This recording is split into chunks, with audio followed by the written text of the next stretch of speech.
but she insisted she wanted to go to hospital. While driving, I'm picking up my brother, Sadiq Rajab. My beloved mother asked us to promise to look and take care of our beloved father, Durahim Rajab, and my brother, Wahid Rajab.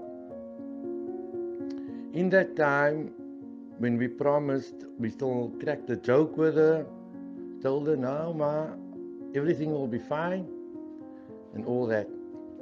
But the look in her eyes, she's sitting in front of me, but the look in her eyes, she's looking at me while I'm driving. She started to talil.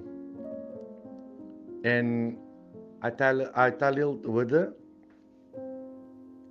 went into emergency section, and my mother, the doctor told us, your mother passed on.